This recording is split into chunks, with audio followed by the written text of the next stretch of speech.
Good morning, you're on the air with Jace and Lauren. Clint's here as well. Now, the other day I was out on Chapel Street with some girlfriends going out for dinner, and as we left, I saw something that got my attention, and it was a vendor for The Big Issue.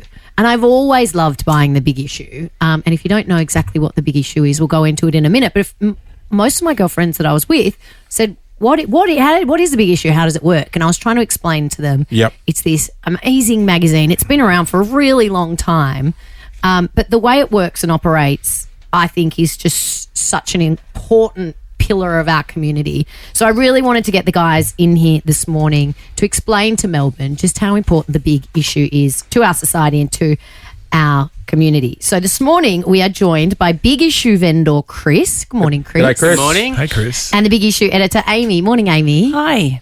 Firstly, thank you for coming in. Well, thanks for having us. Chris is wearing his vest. He's going to try and flog us a magazine, guys. That's right. You might have seen these men and women around because you wear this very bright high-vis vest. You're hard to miss in that, Chris. Exactly. How long have you been selling The Big Issue? I have been selling The Big Issue since 2018, and I got involved because of my father.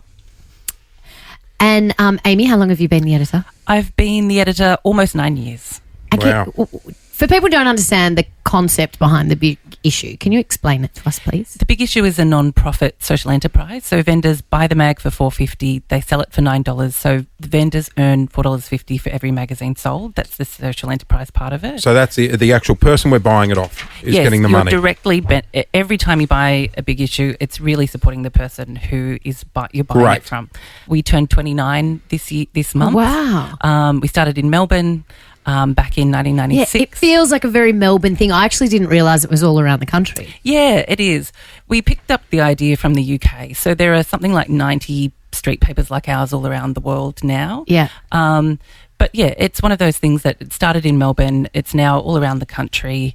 And we have had about 7,000 and 8,000 people get jobs through The Big Issue. I just love knowing that when I buy the magazine, I'm talking to the person who's actually going to benefit from it. And that's what's so great about it. I remember when I was at school, we'd go into the city and I'd always see the same guy that I would buy The Big Issue from. And even when you can tap now, because it used to be a lot more cash-based, you can tap and you get a little notification on your phone of who your vendor was, who sold it as well. Because the vendors are pretty special. Vendors for The Big Issue come from a wide range of experiences, including homelessness, mental illness and long-term unemployment, intellectual and physical disability, drug and alcohol dependency or family breakdowns. Chris, how does this help you?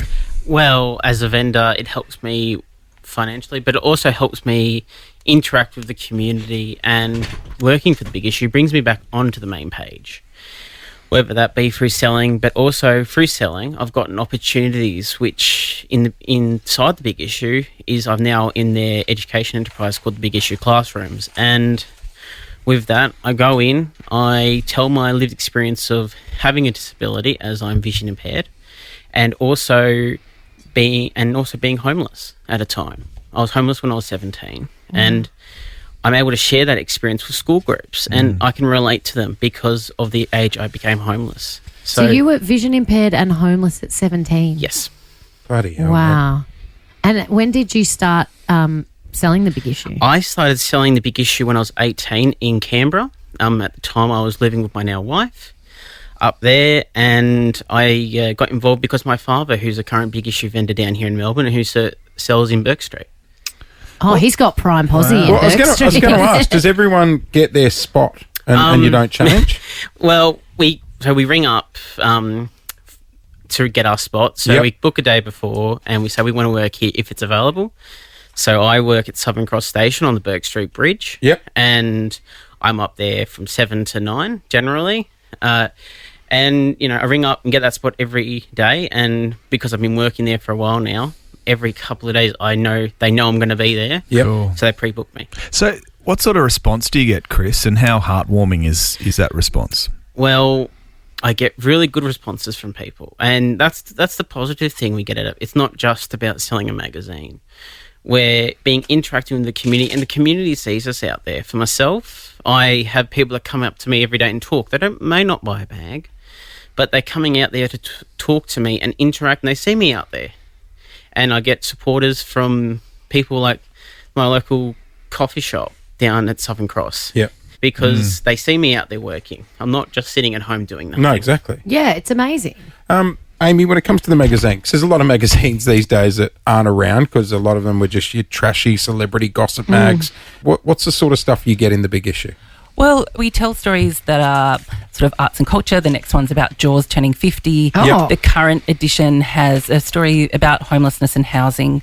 The most important thing is that we also tell the stories of the people who sell the big issue. I love that. And so it's really important for us to make sure that we platform voices that are not necessarily heard in mainstream media.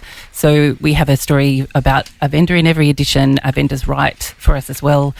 We have poems and stories and artwork from vendors in every edition as well. Hey, Chris, what's a good day at the office for the big issue for you? How many are you selling? Yeah, come on. I average around 20 magazines a day. Okay. But that's an average. One day I could sell 30, one day I could sell 1. Every day is different, and that's the beauty of it.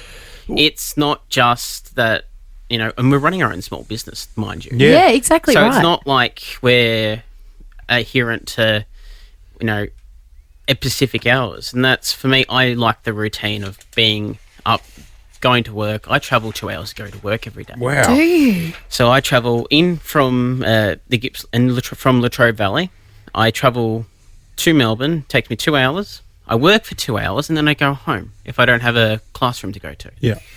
And I'm committed to that because that's my work. That's my 9 to 5. You must feel a lot of independence out of it as well. Exactly. I feel not just independence but pride about Yeah. what I do and sharing my story, sharing other vendors' stories as well through selling the magazine. Hey, Chris, where would you be without the big issue?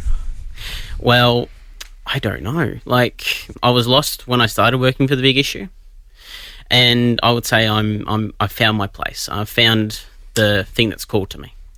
That's so cool. It's so Beautiful, great man. to hear. It's Hey, amazing. Where's the sweet spot in Melbourne? Where's Yeah. the spot every vendor I mean, wants? the Top guy real on estate. Chapel Street the other night was yeah. doing very well. It would have Where's- been Jeffrey. Where's I think it was Primo? Jeffrey. What's the Primo location? I will say Burke Street Mall. We have a lot of vendors that sell around Yeah. there. Teresa is one. My father David, he's Yeah. one out there. There's a lot more. I can't think. There's a lot of vendors that sell around there anyway. Gotcha. But this is the beauty of it. You get to know your vendor as well. I know That's on, what I love. on Glen Ferry Road, there's a bloke who sits there with his blue healer. Les. Is that Les, is it? Yeah, just outside the Westpac Bank. And, I go up and get to pat his dog, say good day to him, see how he's going. It's like a check-in. Yeah. And then he checks in on me as well. There's a beautiful story and relationship that accompanies the sale of this Well- magazine. And I can't recommend it enough. If you do see a big issue vendor out Yep. there, go and say hello. The magazine is a great read as well. I always get it whenever I see it, which is why we wanted to talk about it today. Educate your kids about it too. They're $9 and the vendor personally gets 50% of that. So you get $4.50 per magazine. But you'll meet some really great people with some amazing stories to share as well. Amy, you must be so proud of all of these vendors who work for the big issue. Yeah, I really I have a long relationship with a lot of our vendors. We have vendors who have worked for the big issue for almost 29 years and some that Wow. come for a couple of months and use it as a stepping stone to go on to other things too. But as you said about the community around the big issue vendors, that's the big key thing. If you're a vendor that's selling at Preston Markets every weekend, you really build up that community around you, and there's some really amazing stories that come out of that. Well, get out and support your local big issue vendors. Chris and Amy, thanks so much for coming in, Thank guys. you. Thank you very much. Jason Lauren. Jason Lauren. Wake up feeling good. Follow them on the socials.